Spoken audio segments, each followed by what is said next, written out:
Good morning students, welcome back to the online class. So in the last video we have already started lesson 3, that is safety first.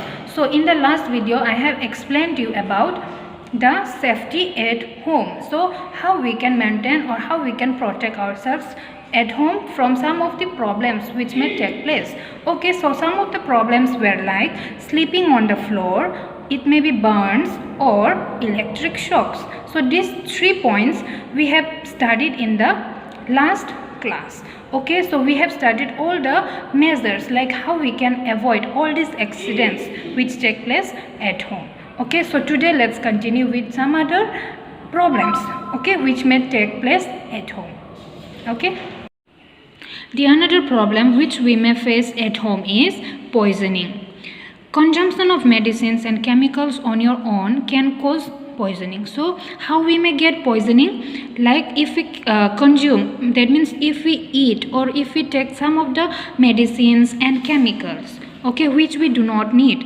If we consume all those type of medicines or chemicals, then we may suffer from poisoning. Okay, it may be poisonous for our health. So how we can avoid this poisoning? Do not take any medicines without asking an elder. So what? We should not take medicines without knowing what that medicine is for. Okay, so we should ask our elders or we should go to the doctors before we take some of the medicines. Okay. Do not consume liquids kept in bottles without knowing what they are. Sometimes what may happen, we may find bottles here and there at home, or in the bottle we may find some of the beautiful juice. Okay, by looking at that we should not feel like we should consume. Okay, we should not do that. So why? Because whether even if it is a juice in the bottle, okay, what happens if it is kept for a long time? There will be growth of some microbes in the juice, so which may be harmful for our health. So we should be very much careful when we consume liquids from the bottles. Okay, so we should know it before consuming it. Poisonous chemicals like phenyl, nail polish remover, etc. should be labeled properly and should be kept away from the reach of children. So what it is said here, if there is a phenyl or nail polish remover at home, what we should do? We should label, means we should write the name on the bottle. If it is a phenyl bottle, we will write that it is phenyl, okay, on the bottle. And if it is a nail polish remover, then we will write that it is a nail polish remover. Okay, in the bottle we have to name it, so that when someone, unknown person, if someone is coming to your house, if they do not know what is there in the bottle, then they can identify by looking the name. Yes or no? Yes. So in this way what we can take precautions, okay, from getting poisoning. Okay, also you can see this image. Yes, what is this? This is the bottle where it is written phenyl. Okay, this bottle is kept where? On top. Okay, why? So that children, small kids, so that they cannot reach to the bottle. Okay, in this way we can avoid getting poisoning. Now the next topic is safety on the road. Here let's study about how to protect ourselves when we are on the road, when we are walking or when we are driving. Okay, so accidents are a common sight on the road. Accidents on the road can be avoided by the following steps. So what nowadays we can see lots of accidents which take place on the road. Okay, it is very common nowadays. Okay, now how we can avoid all these accidents which take place in the road? So let's see what are the steps we should follow. Follow traffic rules. Traffic rules are for our safety. So what?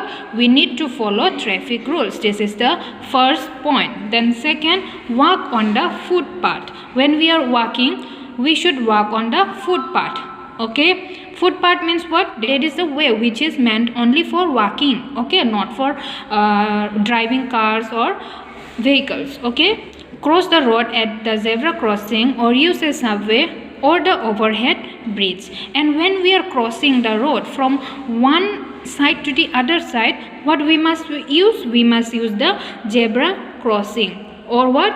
Subway or overhead bridge. Now I'll show you what is zebra crossing. Okay, look at this image. What can you see here? this if there is a white mark on the road, in between the road, if there is white mark, then this is known as zebra crossing.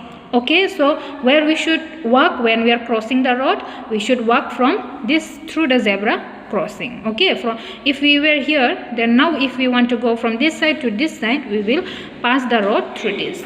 Okay, this is called zebra crossing. And this is what? This is the image of subway. And subway means what? Subway are those road which is made underneath. Okay, on top there may be houses, buildings, or there may be some other road for the vehicles also. Okay, so subway, we can use the subway through which we can walk easily, okay, without any problem. And overhead bridge, this is the overbridge. Okay, students, so some of you must have gone to city like Guwahati. Yes, you must have seen overbridge like this. See here, this is the road and there are staircase, and this is what? This is the bridge which is over the road. Okay, so this is known as overbridge, and this is meant for what? So that if we want to pass from this side to this side, how we can go? We can go through this overbridge, because in cities what happens, there is a lot of vehicle which moves continuously. Okay, so it is very difficult for us to even cross the road, so we need to use overhead bridge. Do not play on the road. We should not play on the road, okay, because we may go through accidents. Do not rush, start out in time. So what?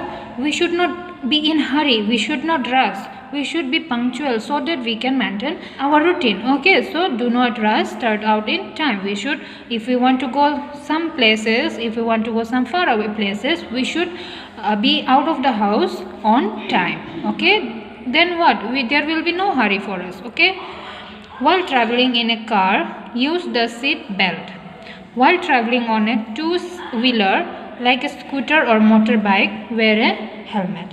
So when we are traveling in a car, we should wear what? Seat belt. Okay, and when we are on a bike or a scooter, we should wear what? Helmet. Okay, so that we can protect ourselves when we are in accidents. Okay, so see here, what is this boy doing in this image? This boy is wearing a seat belt. This is what? This is the seat belt. Okay, and here this person is doing what? He is riding a scooty. Okay, and what he is wearing on his head? He is wearing a helmet. So in this way we can protect ourselves from the accidents which may take place on the road. And see here, some of the symbols are given, like what? Drivers should follow traffic lights and road signs. What we should do when we are driving or when we are walking, we should follow the traffic lights, okay, and the road signs. Do you know what are the traffic lights? Here students, see, all these are what? These are the traffic lights, okay, which we can see on the road. So what are the three traffic lights? Those are red, yellow and green. Okay, again see here, if we see this type of signal, okay, if it is red signal, that means what? We need to stop. Okay, and if we see yellow light, what does it mean? It means be ready to go. Okay, be ready. Okay, and if it is green signal, what we need to do? We can go. Okay, so these are the traffic signals which we need to follow. These are some of the road signs, okay, which we need to be careful about. Okay, see here, this is what? Park cycles. If we see this type of signs somewhere, then what? It is meant for keeping our cycles. We can park cycles in that place where we can see this type of sign. Okay, if we see this type of symbol, that means what? In between the road there is what? There may be a railway track. We can see railway track here in our place when we come from Udalguri side to Rota, yes, or when we go from Rota to Udalguri side. Okay, so that is what? Guarded railway crossing. And what is this? This symbol is for no parking. That means if we see this type of symbol, we should not park our vehicles. We cannot park the bike or scooty or cycle. Okay, we should not park. This means what? No parking. See, this is a cross here, so it is for no. And this is what? T point. It means turning point. T for turning point. Okay, means there will be a turn on the road. If we see this type of symbol, we should be careful. If we are riding a bike, we should slow down our vehicles. Okay, and this is what? Roundabout. Okay, roundabout means we have to move in circle. Okay, so these are some of the road signs. Okay, so students, the remaining part let's continue in the next class with the next video. Thank you.